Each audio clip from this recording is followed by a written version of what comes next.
ओम नमो भगवते वासुदेवाय। गीता के दूसरे अध्याय का महात्म्य।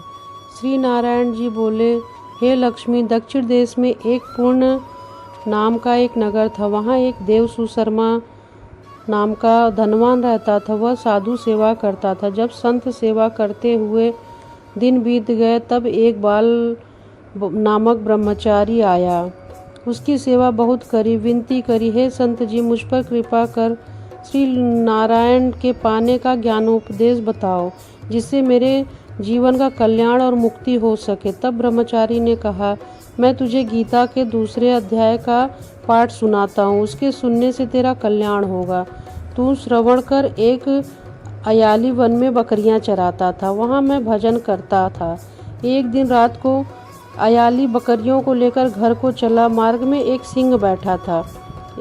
एक बकरी सबसे आगे चली आती देखकर शेर भाग गया। तब अयाली यह आश्चर्य देखकर बड़ा चकित हुआ और मैं वहां आ खड़ा हुआ। उस समय चरवाहे ने मुझे कहा, मैंने यह आश्चर्य देखा कि बकरी को देख शेर डर के भाग गया। तुम त्रिकाल यज्ञ हो तो तुम यह वृत्तांत मुझे सुनाओ। तुम त्रिकालदर्शी रहे हो। संत ने कहा, हे अयाली, मैं तुझे एक पिछली वार्ता सुनाता हूँ। यह बकरी पिछले जन्म में डायन थी। जब इसका पति मर गया तब यह बड़ी डायन हो गई। जिस सुंदर लड़के को देखकर खा लेवे, यह शेर पिछले जन्म में एक फंदक था। वह पक्षी पकड़ने वन को गया था। डायन भी उसी वन में गई थी।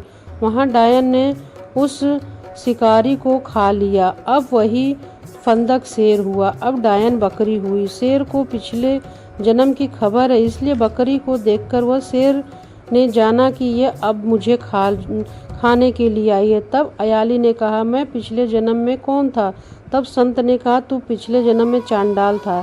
अयाली ने कहा, ब्रह्मचारी जी, कोई ऐसा उपाय हो जिससे हम तीनों इस अधम देह से छूट सकें। तब संत जी ने कहा, हम तुम तीनों का उद्धार करते हैं। इतना कहकर संत ने गीता के अक्षर सुनाए। तब उसी समय आकाश से विमान आया और उन सभी को विमान में चढ़ाकर वैकुंठ को ले चला गया। तीनों अधम देह से छूट गए और उनकी मुक्ति हो गई और वो वैकुंठ धाम को चले गए। तब श्री नारायण जी ने कहा, हे लक्ष्मी, जो भी मनुष्य गीता के पाठ को पढ़ता है वो उसकी मुक्ति अवश्य हो जाती है।